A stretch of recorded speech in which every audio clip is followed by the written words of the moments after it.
welcome back. So I'm going to continue the discussion talking about sp2 and sp3 hybridization. So next example is going to be this. Is going to be AB3. Okay.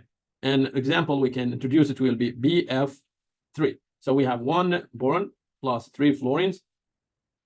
Boron is a group 3, fluorine group 7, or it has 7 valence electrons. So I go 1 multiply 3 electrons plus 3 multiply 7. That's going to give me 24 electrons. Electronegativity of fluorine higher than electronegativity of boron. What does it mean? It means boron is the central atom. Okay, so boron is the central atom. Here you go. We have 3 fluorines. Let's show the fluorines. Okay, we put 1 fluorine here, second there, and the third one, let's put it here. Let's bring this one a bit closer. Same thing there. Okay, and we're going to now attach them. Okay, so 1 bond, 2, and that's going to be the third bond. Okay, so out of 24, we use 6. Now we are plus 18. Okay, what do I do with the 18? Okay, I draw a circle around each outer atom. I can do it also with the central atom. But for now, let's just zoom on outer atoms. Okay, so the outer atoms, we need to give them 6 electrons. So I'm going to give each one 6 electrons and repeat this one 3 times. So minus 6 electrons, and I'm going to repeat this one 3 times because I have 3 fluorines. Okay, so now I'm 0. Okay. Fluorine has 7 electrons, made 1 sigma bond, so it will be 8. Okay, 7 plus 1, 8. And here 7 plus 1, 8. How about the formal charge? If you check the formal charge for any fluorine, fluorine is a group 7. How many electrons inside the circle do we see? Okay, I see 7 inside the circle, so minus 7, it will be 0. So the formal charge 0, 0, and here also is 0. Okay, how about our central atom? Okay, the central atom, if you draw a circle around it, you see you have only 3 electrons inside the circle. So I go 3 plus 3 sigma bond, it will be 6. It's not active. How about the formal charge for it? The formal charge is a group 3. Boron is a group 3 minus. I see 3 electrons around it, so it will be 0. Okay, let's highlight the formal charges 0, 0, 0, and that one also 0. Okay, yes, our central atom is not active, but all the formal charges are equal to 0. Do you want to share 1 lone pair from fluorine with boron? Do it. You can do it, but it's going to cost you something. And let me show you what's going to be the cost for it. Okay. So if I share 1 lone pair from one of the fluorine, it doesn't matter which fluorine. Let's go after the top one. Okay, so I'm going to share 1 lone pair from fluorine with the central atom. So that lone pair is gone. And now I have a pi bond. I have a double bond here. Okay, I'm going to show it here. I have a double bond. Okay, so what will happen with the fluorine? Fluorine, I see 6 electrons here. We made 2 bonds. It will be 8. It's octet. That's fine. How about the formal charge? Fluorine is a group 7. But I see only 6 electrons around it. So it will be plus 1. And this is the issue. Remember, electronegativity of fluorine is higher than electronegativity of boron. So if there is a negative charge, it should be on fluorine, not boron. How about the boron? Boron, I see 4 electrons there. We made 4 bonds, so it will be 8. It's happy. Now it's octet. Used to be 6, now turned to 8. That's good. But here, there was, like issue there. Okay, how about the charge? When we check the charge, boron is a group 3. And I see 4 electrons around it, so it's minus 1. Okay, what happened? The charge now is minus 1. Okay, minus 1. Negative charge is on the most electropositive element, not the fluorine. And that's the issue. Okay, this is the issue. So the second Lewis structure, and the second Lewis structure, everything is octet. That's good, but you put the positive charge on the most electronegative element and negative charge on the central atom. It should be opposite. Number 1, everything, all the formal charges are 0, but your central atom is not active. How do I know which one is the dominant? You go and you measure the bond length. If the bond length is around single bond, then number 1 is the dominant. But if the bond length is a bit shorter than a single bond, because 1/3 of the time, at least, or 1/4 of the time, okay, 1/4 of the time, that can be double. If it's a double, that means maybe second Lewis structure is the correct Lewis structure. Okay, and okay, let's go talk about the hybridization. Okay, so again, it doesn't matter which Lewis structure you pick. So, for example, if I pick this,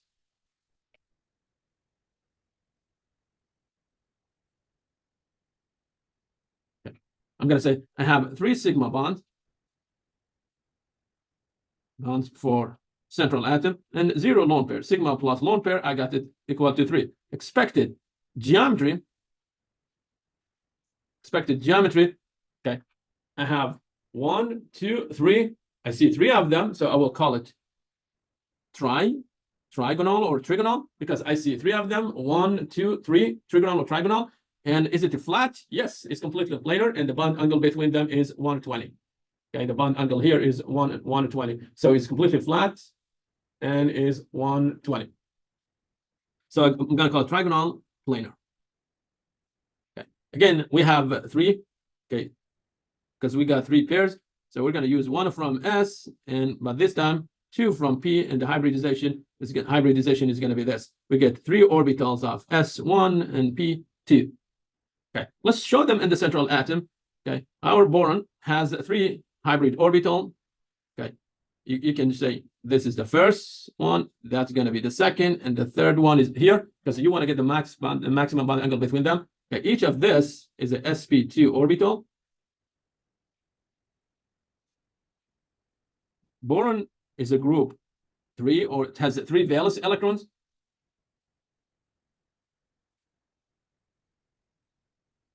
Okay.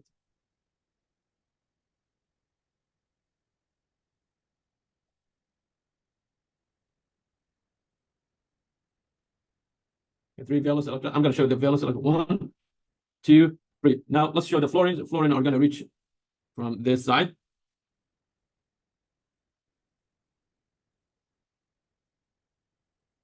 Fluorine will show up with opposite spin. Okay, and that's going to give me 3 sigma bonds. Okay. And what's a bond angle between them? Expected bond angle. I'm going to say the expected bond angle with red. Theta will be 120 degrees.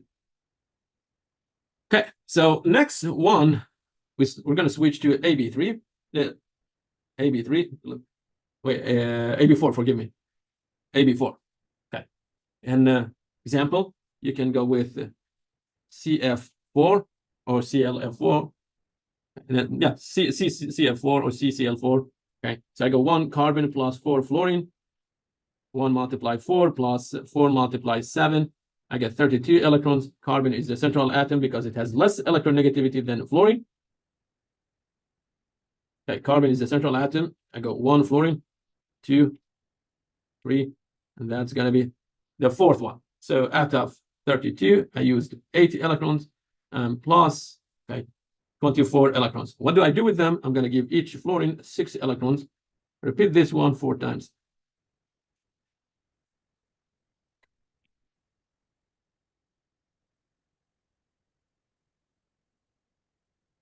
Okay, so now if you check fluorine, any fluorine or any carbon, or any fluorine or carbon, you will find them that they are octet.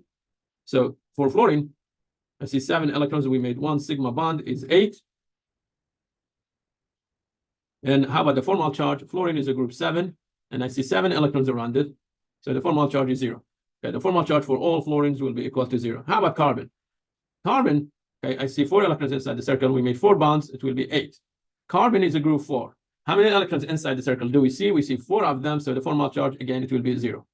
And if you add all the formal charges, the answer is going to be equal to 0. Okay, why? Because CF4 has no charge. That means the charge is equal to 0. Okay, so no charge means charge is equal to 0.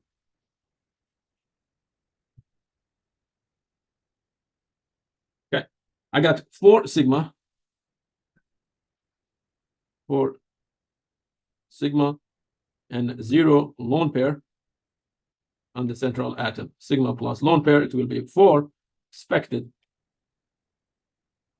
geometry will be tetrahedron.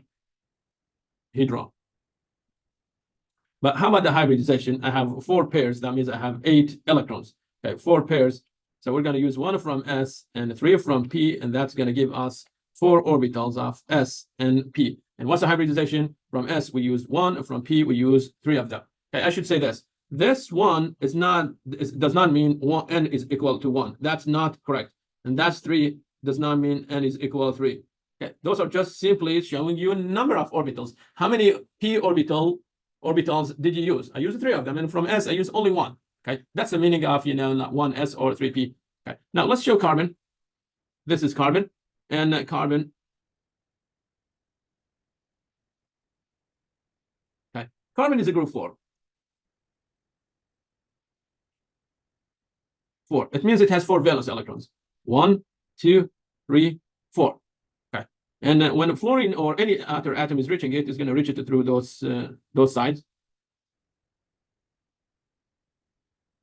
So you will have fluorine here, and fluorine will come with opposite spin. Now you got 4 sigma bonds. So this is 1 sigma bond, and that's the second sigma bond. Okay, here is the third. That one is the fourth. So I got 4 sigma bond. Okay, now what's the bond angle between them? The bond angle between them is 109. So theta is going to be equal to 109.5 degree. Okay. So after this, I'm going to introduce lone pair and see what's going to be effect of lone pair on the system. Okay, so let's go with this. Okay, we go AB3, but the fourth one we're going to use E, and what's the E? It will be lone pair. And one example, we can go with NH3 or CH3 minus 1. CH3 minus 1. Okay, so I'm going to show you both of them. For NH3, you say 1 nitrogen plus 3 hydrogen. So you go 1 multiply 5 because nitrogen is group 5. 3 multiply 1 for hydrogen, so you get 8 electrons. For CH3 minus 1, you will say 1 carbon plus 3 hydrogen minus charge. Minus of the charge. So you go 1 multiply 4 for carbon plus 3 multiply 1 for hydrogen minus of the charge. And what's the charge? Charge is minus 1. Okay, your charge is minus 1. Remember, we are saying minus of the charge. So it will be minus of minus 1. And that's going to give you 8 electrons. Okay. 8 electrons. So let's go with CH3 minus 1 first. And then, okay, then we're going to get, we're going to show the NH3. Okay. So I have carbon, 3 hydrogens around it. Attach them. Okay. Hydrogen can have only 2 electrons and is already full. So hydrogen cannot accept more electron. In total, we had 8, and we used 6 of them. So we made 3 sigma bonds. What do I do with the rest of the electrons? I have no option other than showing them on the central atom. So I put them as a lone pair. Lone pair we show here, just simply 2 dots top of the central atom. That means you have a lone pair on carbon. You have a lone pair. So I got 3 sigma and 1 lone pair on carbon. So sigma plus lone pair on carbon, we got it equal to 4. Okay, because this one is 4. Hybridization, again, is going to be 1s and 3 from P. You get 4s1p3. So hybridization is not going to change because you got it 4. Okay, let's show the central atom. Central atom here is attached to 3 hydrogens. And you have a lone pair here. You have a lone pair. Lone pair is going to push the bond pair down because it requires more space. Okay. And the bond angle from 109.5 for tetrahedral geometry, it will go down by 2 degrees. And what do we get? We get 107, around 107. So the expected bond angle is going to be 107. Okay, from 100. Now, what's going to be the geometry? Okay, the geometry, let's put it this way. Okay, here, what do you see? 1, 2, 3. I see 3 atoms, okay? 3 green atoms, 1, 2, 3. So I'm going to say the geometry that I see is trigonal or trigonal, okay? I see a carbon attached to 3 hydrogen atoms.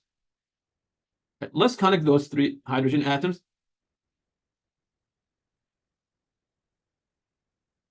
Okay, we get a plane here. Now we have a plane. Okay, where is the lone pair? The lone pair is sitting somewhere there.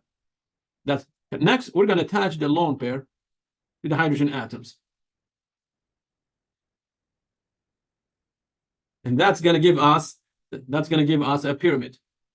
So if I touch this one that way, I get a pyramid. So it will be, if you attach the 3 atoms, okay, to each other, you will have a plane. I'm going to call it trigonal or trigonal. And then when I attach them to this, the top one is missing. That's a lone pair.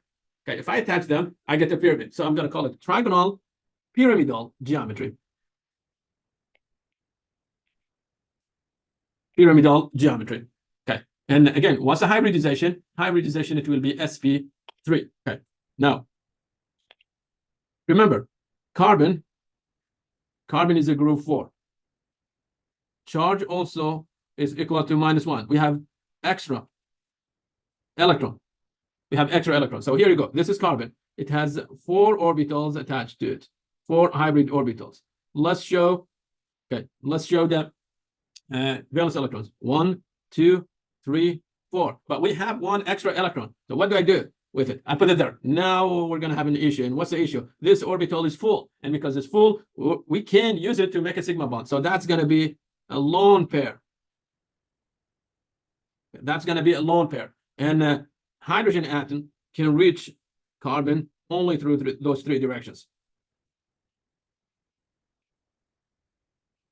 And I get 3 sigma bonds. That's going to give me 3 sigma bonds.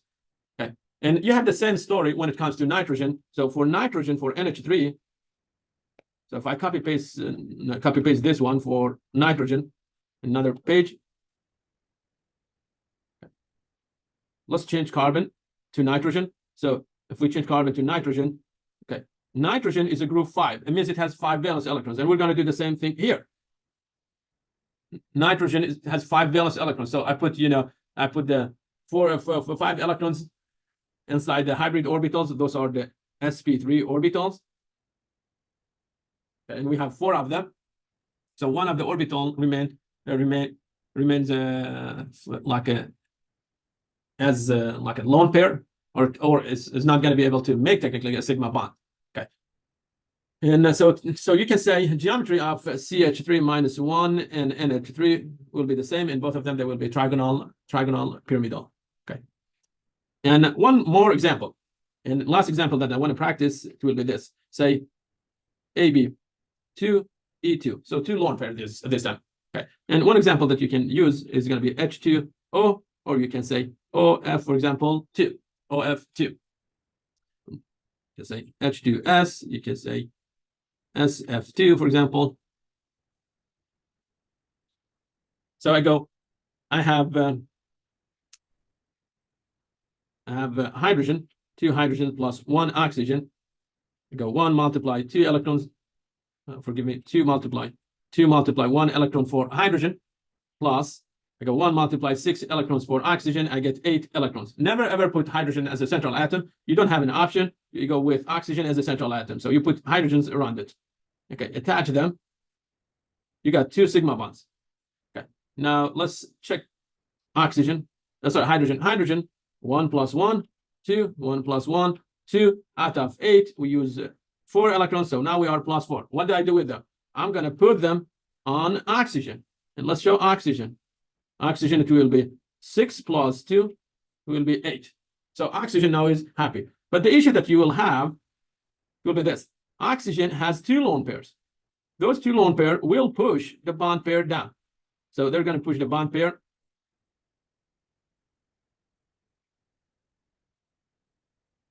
And the bond angle is going to shrink. Okay, so remember, right now I have 2 sigma bond and 2 lone pairs. So I expect the bond, I expect the geometry to be tetrahedral. Okay, expect it to be tetrahedral because I got 4. But in reality, geometry is going to be this. Okay, so I used to have 4 of them. I call it tetrahedral. If I take 1, I'm not going to see the lone pair. Lone pair, we don't see it because I say 1, 2, 3 attached to the lone pair. That's going to be trigonal pyramidal. If I take the second one and I make it as a lone pair and take these 2 lone pair off, if you take them off, what do we have? Okay, what's the difference between these 2? Okay, the top one is linear. And how about this? If you take the top one and you just bent it, that way, you will get bent geometry. So the geometry is going to be bent. Okay, how about the bond angle? Perfect tetrahedral, I expect it to be 109.5. But I have 2 lone pairs, so I'm going to drop it by 4 degrees. 2 degrees per each lone pair. So we are expecting this one to be around 104.5 or 105. Okay, or you can say this one is around 105. That's a bond angle. So I expect theta to be around 104 or 105. Okay, around that number. Okay, Next, how about the hybridization? Hybridization, I have 4 pairs. So I go 1 from S and 3 from P. I get 4 orbitals of S1 and P3. Okay, let's show them. We have oxygen with 4 orbitals. Okay, 4 orbitals. So here you go. I go 1 orbital here. That's the second orbital. Let's put 1 here, 4th there. Okay, or you can, really, you can just simply say 1 orbital there, 2. Okay, 2. That's going to be 3, and this one will be the third one, the 4th one. Okay, oxygen has 6 valence electrons. Okay, let's show the valence electron. 1, 2, 3, 4. Okay, next 5, 6. So that means these 2 orbital will be taken. It's fully occupied, and these 2 orbital will be lone pair. So these 2 orbitals are lone pair, and after atom, it can reach hydrogen. It can reach oxygen only and only through these 2 hybrid orbitals. So you put hydrogen or fluorine there with opposite spin, and that's going to give you 2 sigma bonds. And here you go. I got 2 sigma bonds. Okay, and this one is the sp3 orbital. That one as well, sp3 orbital. And okay, and this interaction, I'm going to call it sigma bond. So let me erase this one, write it somewhere else. Okay, that orbital, I'm going to call it sp3 hybrid orbital. Okay, so when you're talking about hybridization, you need to include the sigma and sigma on the central atom plus the lone pair, or sigma of the central atom plus the lone pairs that they are sitting on the central atom.